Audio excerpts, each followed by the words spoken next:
काही महिन्यांपूर्वी रवी आनंदात होता. कोणतीही कमतरता नसल्याने आयुष्य मजेत चाललं होतं.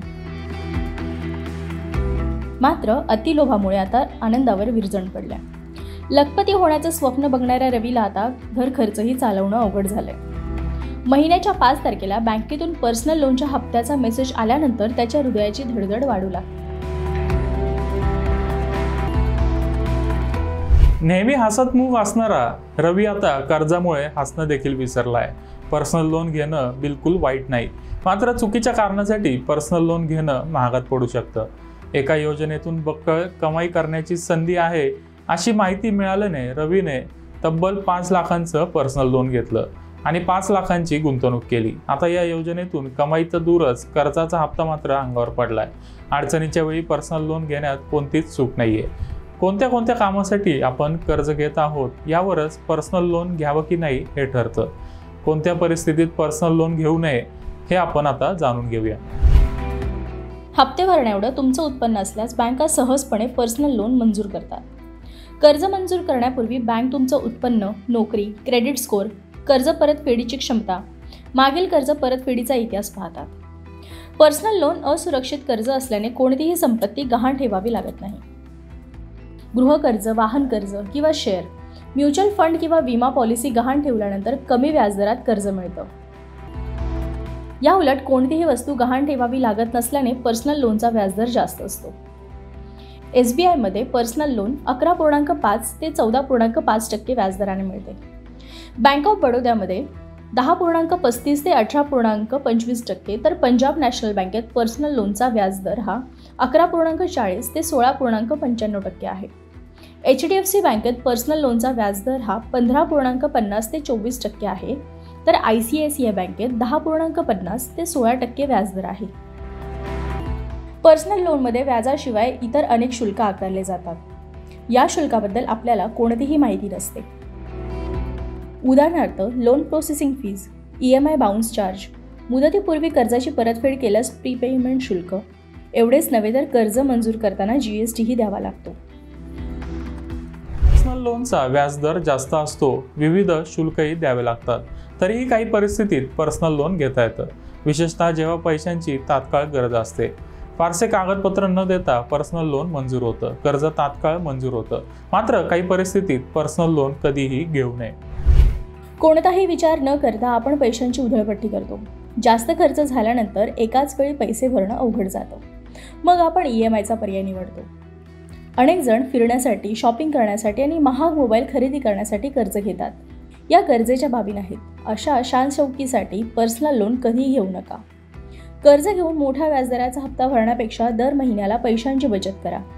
पुरेशी बचत झाल्यानंतर मग तुम्ही तुमची हौस पूर्ण करू शकता.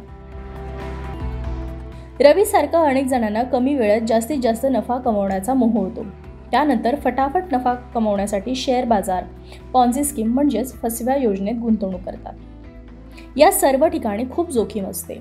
अनेकदा पैसे बुडतात किंवा अडकतात. पर्सनल कर्ज घेऊन गुंतवणूक करावी का? तज्ञ काय म्हणतात ते पाहूया. आप जानते हैं पर्सनल लोन अनसेक्योर्ड लोन है. इसके कारण इसके जो ब्याज दर है वो बहुत ही ज्यादा होता है.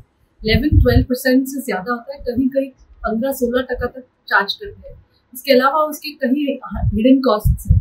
तो ये बिल्कुल मना है कि आप पर्सनल लोन ले, क्योंकि इतना ज़्यादा आप इंटरेस्ट देके आप पर्सनल लोन लेके अगर आप इन्वेस्ट भी करेंगे तो लंबे समय अवधि में हो सकता है आप 12 या 13% बनाएं, लेकिन उसका कोई गारंटी नहीं है.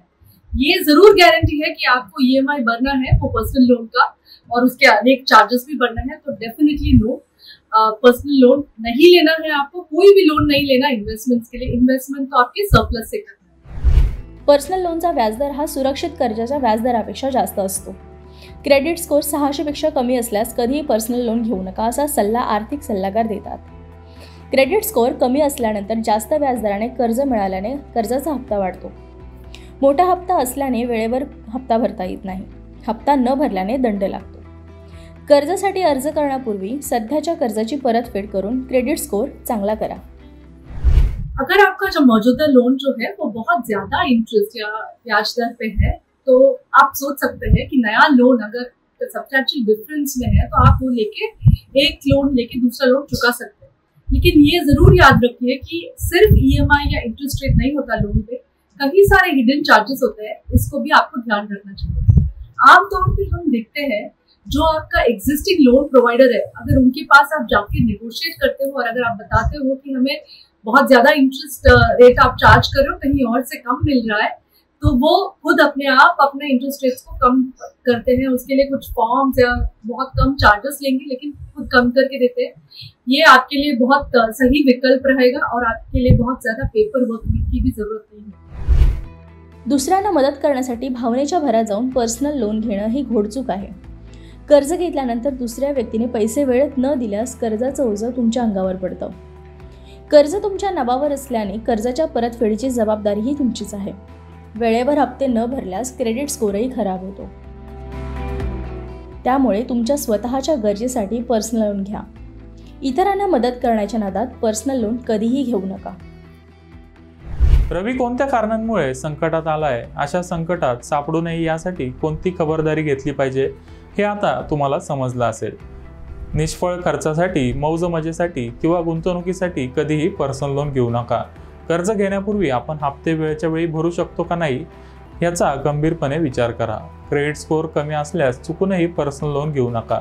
पैशांची खूपच गरज असेल तर मालमत्ता, शेअर्स, म्युच्युअल फंड गहाण ठेवून कर्ज घेता येईल। तसेच FD असल्यास त्यावर ओढी घेऊनही पैशांची गरज पूर्ण करता येईल।